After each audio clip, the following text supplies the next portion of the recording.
Hey, Johan. Great. So I want to tell you first who I am. I know several of you have met me already. I recognize faces from Synod Assembly from the last few times that I've been here. I was here in Lent. I was here last fall. And I really appreciate the community here. I am the Congregational Organizer for Climate Justice, and my name is Johan. I go by he or they pronouns. And what that means, what my role at the Synod means, is that I work in and with congregations to help connect to broader climate justice work, as well as to provide, when asked, resources for congregations that are looking for specific answers to specific questions about how do we do this thing, like solar panels on the roof or composting in our building. And I don't know all those answers, but I do know a lot of other people who are experts on that, and I help to try and connect congregations to that as well.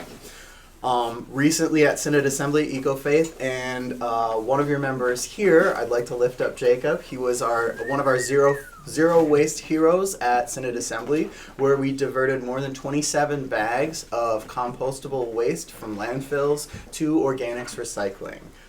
It's a big effort that we do every year to just show that it's a thing that we can do. Yeah. When Dad told me about it, it reminded me of something that my school does. Support the Sort, where at lunch students will volunteer to support the sort. They'll sit at a table right next to the trash bin and recycling to help people sort them into the remains into compost, just sharing if it's not been opened, recycling, and just normal trash.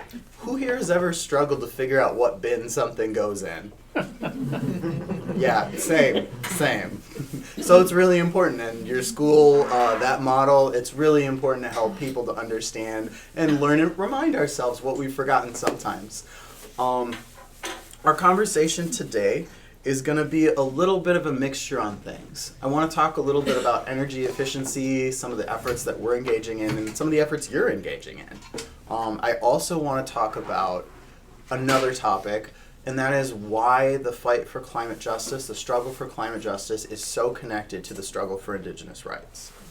And so we'll talk a little bit about that. And this is going to be participatory, a lot more like shine time than necessarily just a lecture. So, but I want to start with an opportunity for folks who have something to share to help us root our conversation in love. Because, like you said today, love is the greatest of the gifts that we are given from God. And it is also the soil in which hope takes root. So, the question I have for us today, and I'll start with an answer, is what part of creation, and it could be, you could share multiple parts of creation, but what part of creation do you feel a profound love for?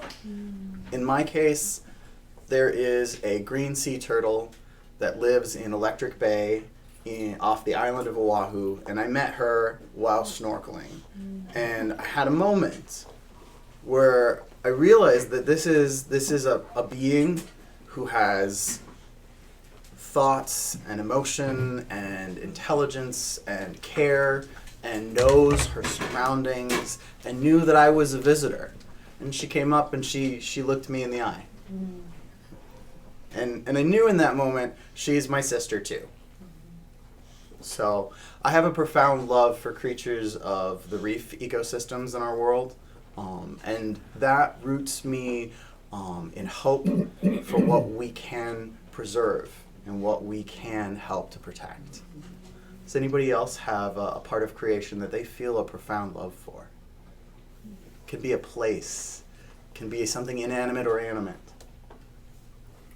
Yeah. Right now, when I'm taking walks, I'm really enjoying the lilacs. Oh, yes. Stop and smell everyone. And the trees. Yeah. The trees are starting to leaf Yeah. fall. The plum tree in my backyard and the lilac bush in my front yard are in bloom, and I feel that too. Yeah. Anyone else? Yeah. After last year, I really appreciate the rain this year. Yeah. I guess I always kind of took the rain for granted a little bit. Yeah. this year I go, oh man, this is beautiful.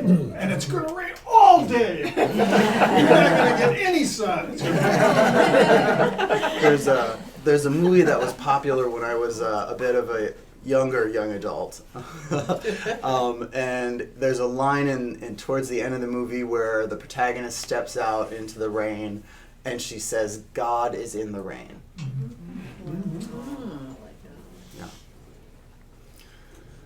Anyone else? Yeah. I've been really invested in just general climate change in general since my school's been teaching me a lot about it, but I'm mainly focused on how to process what's going on. Yeah. Because I'm going to have to teach fourth graders that. Sure. Yeah. Yeah. So you already have a plan for how you're going to be engaged in the fight. Awesome. That is amazing. I envy that clarity a little bit because when I was your age, I thought of a million different things I could do and couldn't figure out which one to focus on. So that is a gift. All right. So let us launch into our conversation today, and I'm going to start kind of with Indigenous rights and climate justice, because I think that's more important than the work I'm doing right now in the Synod. We'll get to that, but I think it's important to start there. We are blocks away from what body of water? The river. The river, the Minnesota River, yeah. Yeah. And the Minnesota River, just a little ways downstream, meets where? Mississippi. Yeah. And that place is special. It's special to almost every Native American tribe that existed in the broader region for hundreds and hundreds of years. It has a name. And Bedote, yes. Yeah. Yep. Okay. Yep. And we take those names, and we have used some of those names. Of course, we've anglicized Bedote into Mendota. Yeah.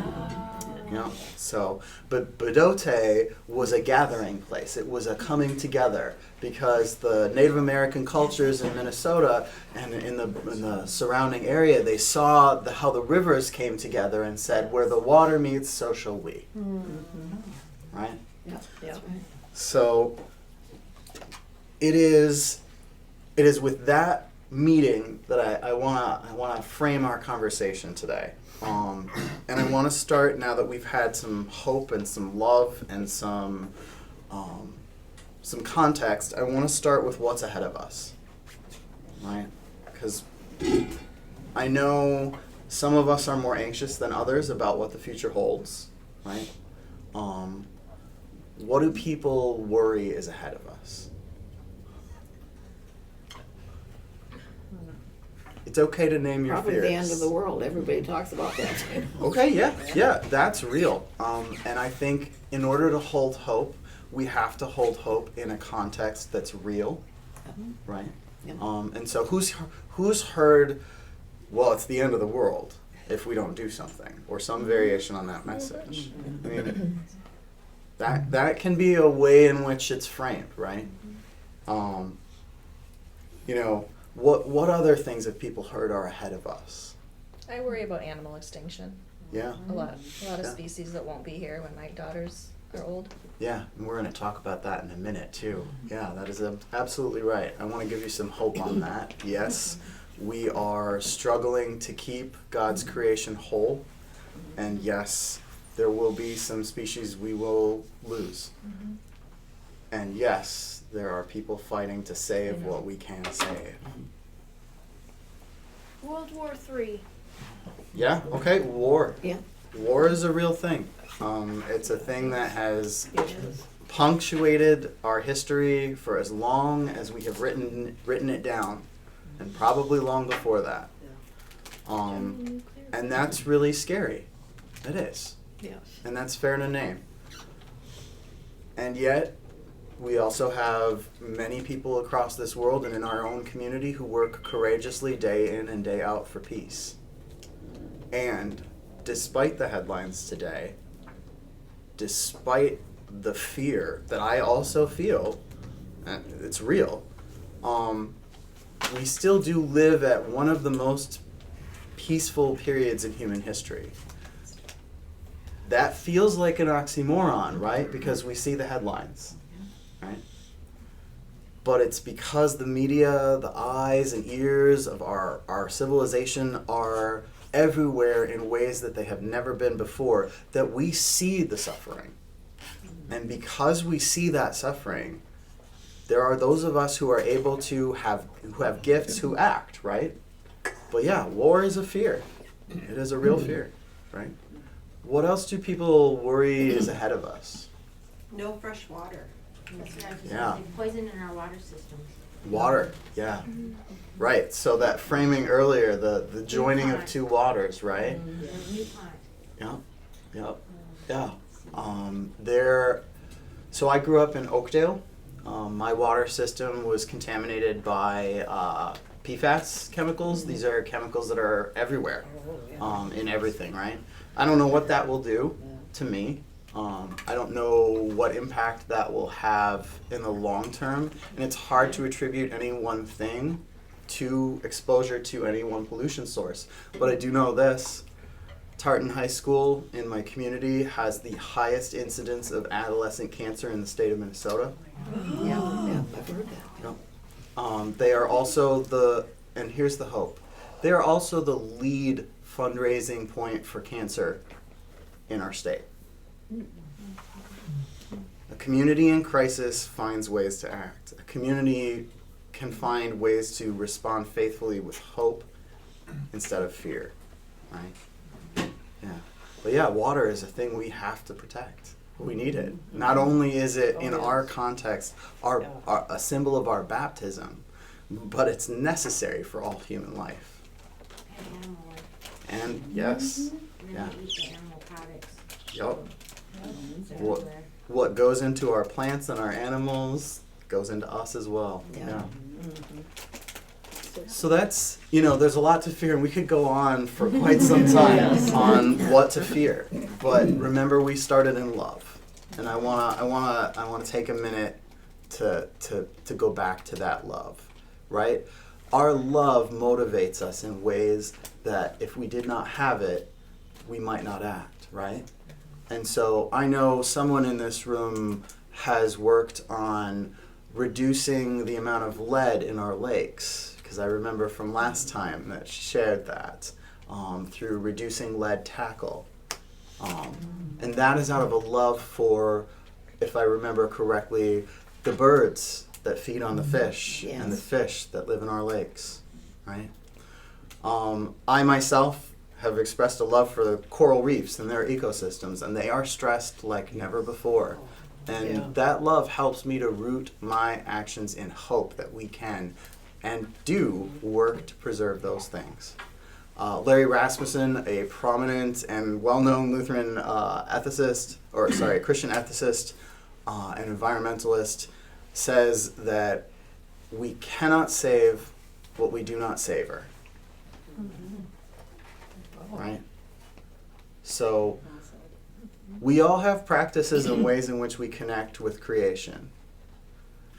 And in those moments of fear, I would encourage us to remember those connections to creation.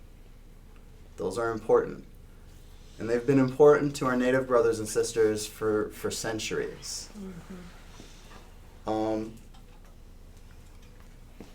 So I wanna switch to that and ask a question of the group. How has colonialism and the dispossession of native lands contributed to the climate crisis? We've disrupted a lot of the natural cycles of things. Yeah. Like, just not far from here, I work pretty close to Penn Lake. Yep. And that is not naturally a lake. Mm-hmm. I mean, the city spends a lot of money keeping it this beautiful little lake, but it's a wetland. Yep. Naturally, they dredge it regularly, that's keep it that way. Yeah. And what does that do to the water cycle, to the natural cycles of things? Mm-hmm. We just spend so much money to make things look a certain way, but this is not how it was for thousands or even hundreds of years. Yeah, the If harnessing. you go back further, when people first came here, they talked about how it was this beautiful parkland, just perfect for everyone to move in, and they had no idea that Native people had been tending it and made it that way and created this wonderfully managed ecosystem, which they then proceeded to ruin because they had no idea how it was functioning. The forests in Minnesota have, as near as we can tell, been managed by Native peoples Yes. for thousands of years. Actively managed. That is true. Yes. Jacob, you had something to add too. I was going to mention how recently, as far as our modern living, all the fertilizer that we've been putting on our lawns to make sure that we have only certain plants that are growing in our lawns, that we causing algae blooms in these lakes. Not just mention the reduction of the weeds, as we would call them, that the pollinators depend on, and now we're seeing die-offs on the bees and the reduction of the butterflies that come through here. And you're talking about something that is often referred to as monoculture.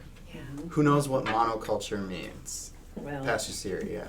it's cultivating one specific vegetation like grass at the expense of other things that would have grown there.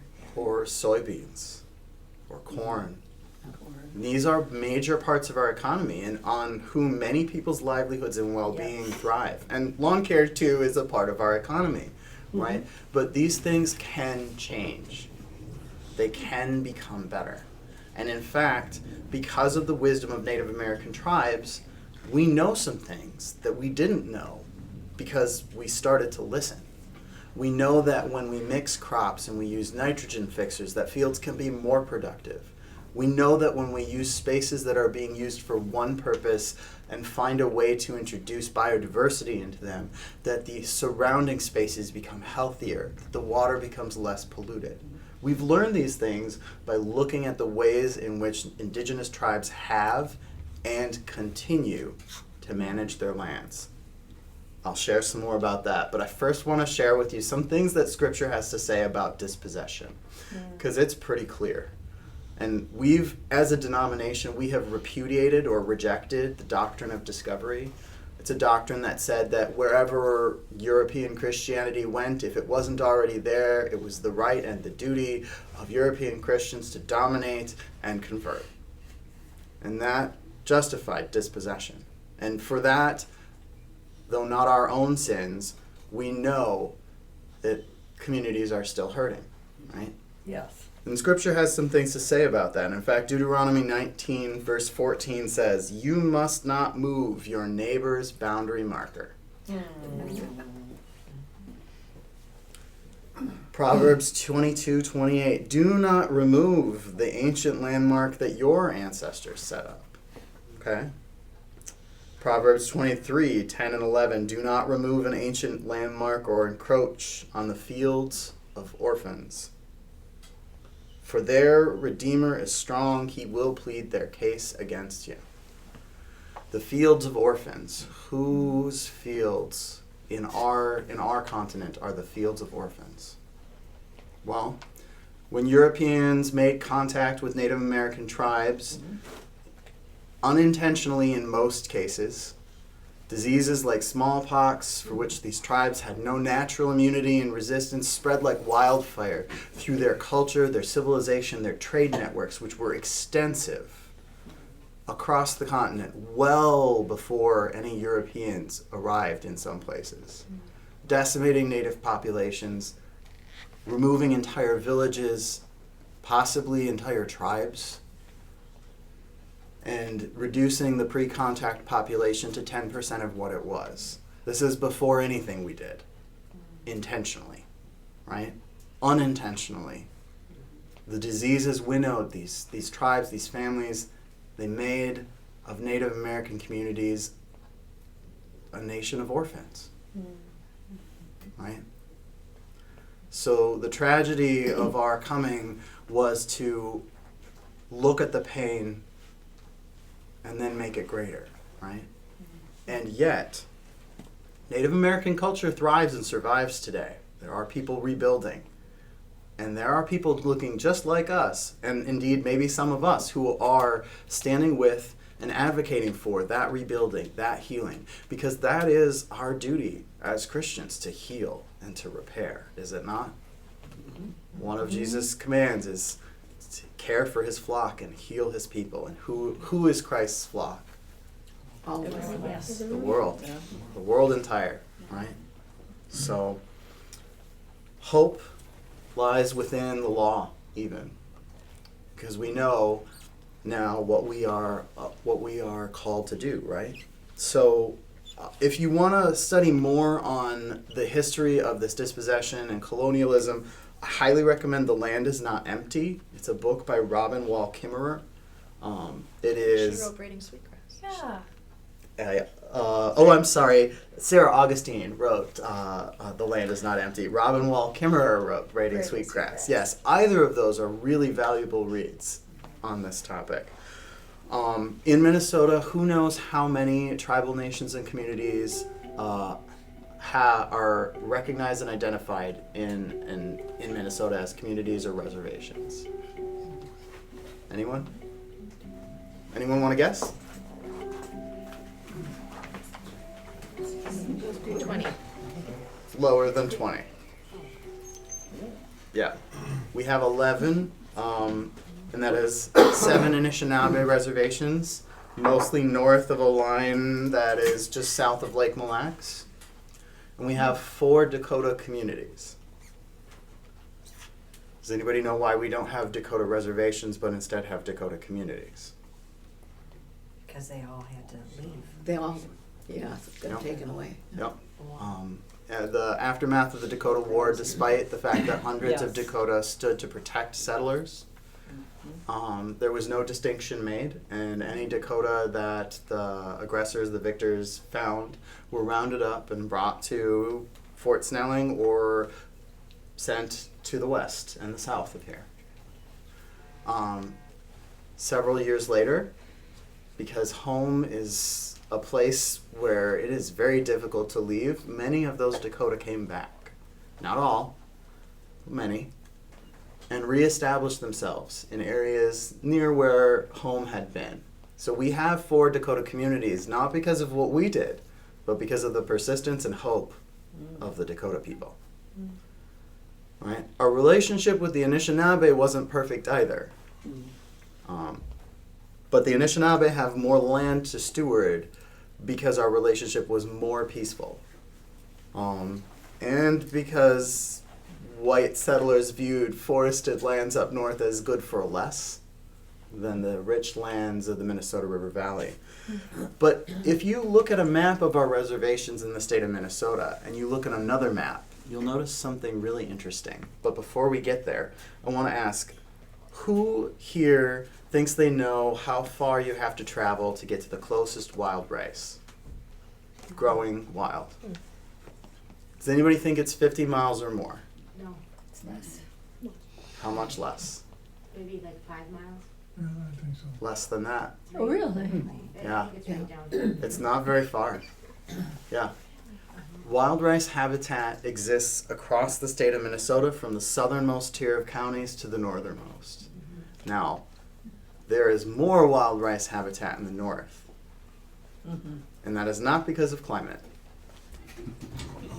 It's because of farming and because of stewardship. If you look at a boundary map of the reservations in the state of Minnesota, and you look at a map showing all the bodies of water in which wild rice currently is inhabited, you will notice every single reservation and every single Dakota community has wild rice either directly within their boundaries or right next door. Wild rice, called monomen by the Anishinaabe or piscine by the Dakota, has been an integral part of the culture of both, the diet of both nations for as long as anyone can recall. The Dakota and the Anishinaabe alike protect this resource. The Anishinaabe had a better deal with their treaties. As a matter of fact, the elders who signed these treaties, who negotiated these treaties, said something. This was in the 1850s. They said something when negotiating these treaties, that this was a condition upon which they would hinge, upon which any land given away would hinge. And that was this: we do not surrender our right to fish and gather and hunt on these lands. These rights are ours, and we will not give them away. And we agreed to that. We accepted that and broke those treaties left and right. Of course. And so they appealed to our court system. And the United States Constitution is very clear. A treaty has the force of law. And so for the last century, the court system has consistently sided with the Anishinaabe and their relatives around the Great Lakes who have stewarded lands. And you can see the difference. In areas where wild rice is protected and where the Great Lakes Indian Fish and Wildlife Commission is active, it is, by the way, a commission with no real authority on lands outside reservations, but it has succeeded in collaboration, in protecting habitats, in protecting elk habitats, in helping to preserve moose habitat, in making sure that the 19 endangered or threatened species that share habitat with wild rice are preserved because of wild rice and its need for protection. In Minnesota, in fact, wild rice has some rights because of the efforts of the Anishinaabe people. When we work with our Native brothers and sisters, when we work with communities that have experienced injustice, we hear that voice of how to be better. And we have an opportunity to do better. Does anybody else know of any other practices of Native communities, either in Minnesota or beyond, that are beneficial to the environment? Okay, the one I think of that I remember hearing in braiding sweetgrass was that nothing is ever harvested completely. There's always a sense that this food isn't just for you. Yeah. And so there's not this anthrocentric perspective that we're the only ones that matter. So when they harvest wild rice, they do not harvest 100% of the wild rice. Yeah, you're absolutely right. So there are two places in the U.S. where a lot of our wild rice comes from. One of them is in Minnesota, from in and around from Native tribes, and they are harvested in the traditional way. Use a wood pole to beat the grains. Some will fall into the water. And for years and years and years, agricultural corporations were like, this product will help you harvest more. You can lose far less rice. If you use our products, we will get you more rice. You will make more money. And the tribes have steadfastly said over the generations, no, that will not bring us more prosperity. It will bring us less. Yeah. So to this day, between 1/4 of the harvest is lost, or as our Native brothers and sisters would say, returned. Right? California has some wild rice farming that is more industrial. It's also not habitat necessarily for wild rice where it's happening. And a lot of the wild rice we find in our grocery stores that's less expensive is from a farm that is more industrial in nature. And so I would encourage folks, if you do want to support efforts to preserve and protect watersheds, animals, plants of all kinds in our local economy and ecology, go for the more expensive wild rice that's from an actual Minnesota tribe, or an actual northern Michigan, or Wisconsin, or Canadian tribe. Because in order to harvest that wild rice sustainably, they have to protect, and they do protect, right? What else do people know about Native wisdom and different ways of knowing that is of value to or used now in our society to benefit the environment?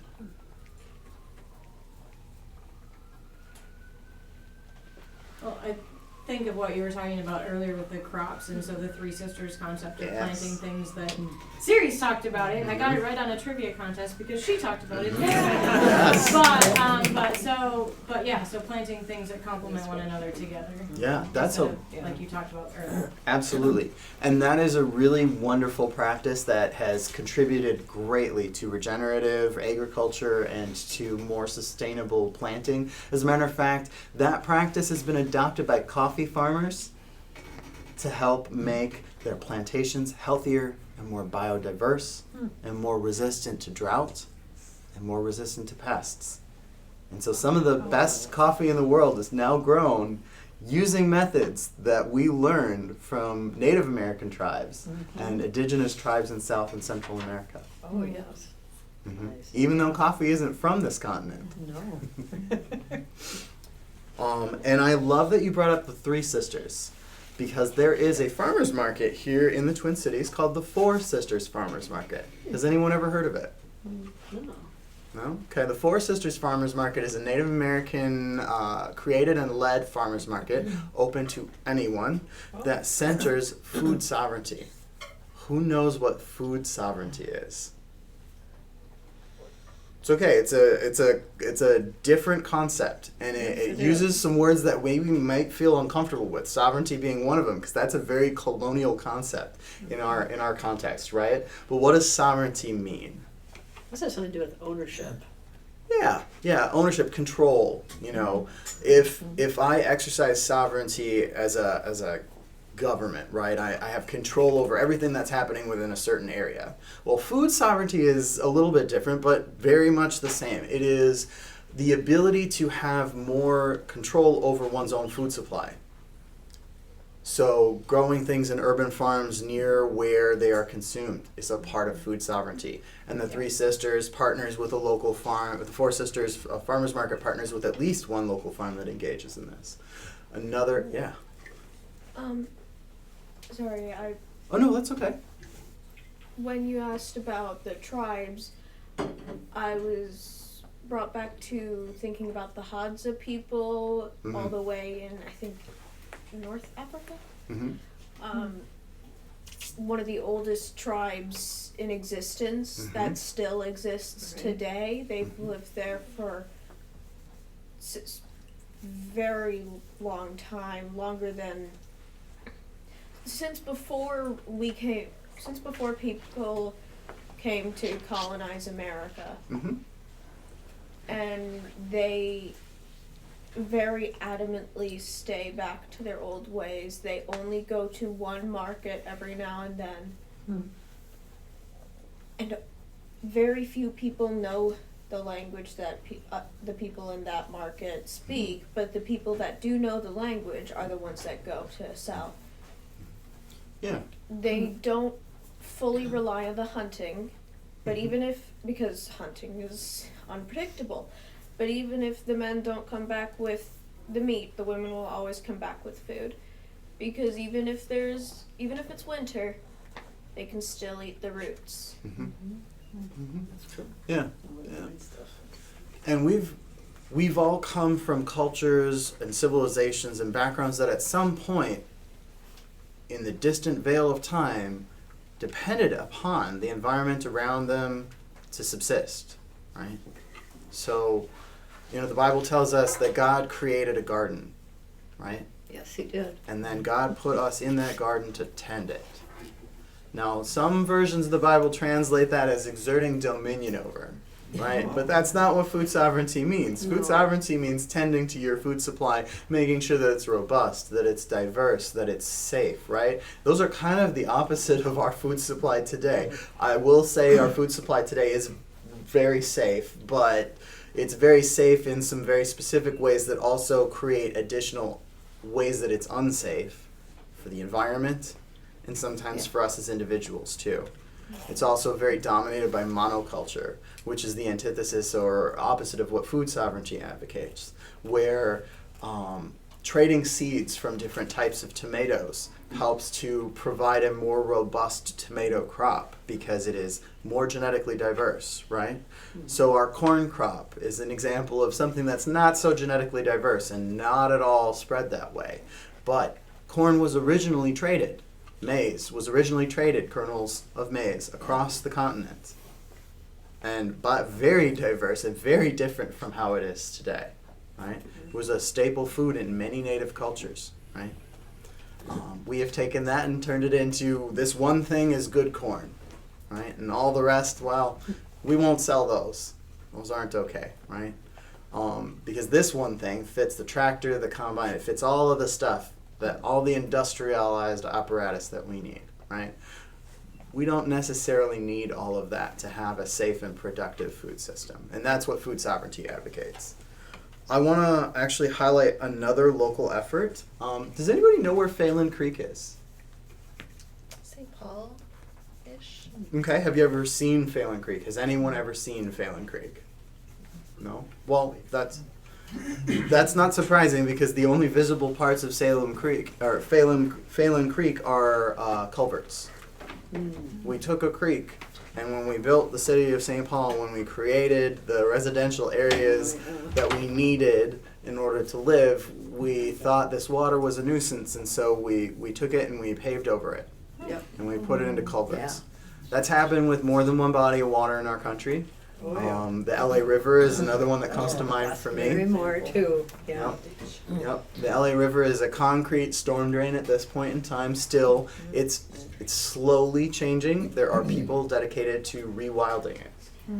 But because we have such a need to control nature and live where we want to, against where creation is really well suited for us, because we need to control those things. We have changed nature in big ways. Well, a group of Native Americans and others in St. Paul have decided that Phelan Creek should be a creek again. Yes. And there is a project called Wakan Tipi Awanyakapi. Oh yeah. Yeah. You've heard of it. Yeah. I've been to Wakan Tipi actually. So I've seen the mounds and yeah. looked up the river with my school. Wakan Tipi is Dakota word for the dwelling place of the sacred. It's an ancient burial ground. It is. It is an ancient and sacred place to the Dakota and many other groups. And Wakan Tipi is also known as Carver's Cave. And it is burial mounds and grounds abound there, yes. And because of the advocacy of Native Americans, we have adopted less invasive study. That was not always the case with Native American remains and burial grounds and sacred spaces. But this group wants to also restore the sacred water that flowed by Wakan Tipi Awanyakapi, to create some urban wetland habitat, to restore spaces for migrating birds and for animals and plants that used to be here, right? And they've got plans, and their plans are moving forward. And nobody's saying no. Good. Native voices are being lifted up in the restoration of our green spaces, and that is good for all of us.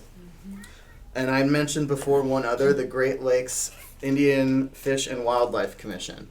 This is an alliance of Anishinaabe tribes that protect 4 different treaty areas spanning northern Michigan, the entire Upper Peninsula of Michigan, or almost the entire Upper Peninsula of Michigan, northern Wisconsin, and the Arrowhead in Minnesota, right? Really? 4 different treaties from 1836 to 1854 established these areas as areas in which the right of the Anishinaabe to hunt, fish, and gather would be protected and reserved in perpetuity. These are not rights that were granted to the Anishinaabe, as I said earlier. These are rights that they had the wisdom to say, we do not cede these rights. We may cede the land, but we do not cede these rights. Right. And because they had that wisdom and that foresight to preserve those rights, biodiversity in the treaty areas is higher than in any other place around the Great Lakes. Any other place around the Great Lakes. Yeah.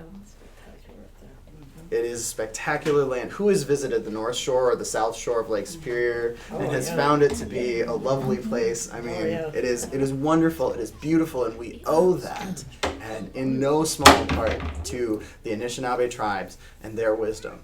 Yeah. Indigenous rights and climate justice are inexplicably intertwined.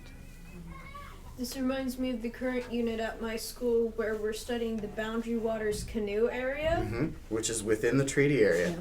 Yep. which there's an ongoing fight to protect. Yes. And that is a fight in which Lutherans in the Minneapolis area synod have been a part of for quite some time. We owe healing to any who are hurt, who we can help, right? We are called to that. We also owe it to ourselves. And we are also injured by the wrongs of the past. And it's important to recognize the ways in which we are injured, the things we have lost because of the actions of the past too. Lost. Right. And equally important to that is to recognize, as we have done for a minute here, more than a minute, the leadership of Native Americans who are standing vital with their communities and arm in arm with Native and non-Native organizations alike to say, this is the way that we are called to tend this world. This is how we will tend the garden.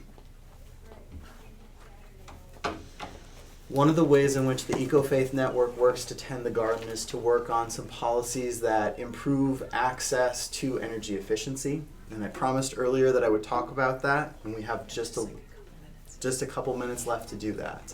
We do have a draft bill heading towards the legislature, and we'll probably get it before the legislature at some point in the next 2 sessions for a policy called Inclusive Utility Investment. If you want to learn more about that policy, the EPA's Energy Star website has an amazing explainer, great webpage. All you have to do is actually Google Inclusive Utility Investment, and it'll be in the first few links. I appreciate your time today. Anybody who'd like to stay and offer up a postcard on climate or Indigenous rights, you're welcome to. Yes. If you want to write a message, we will pay the postage. We will send it to your legislator. Great. Thank you all for your time today. Thank you.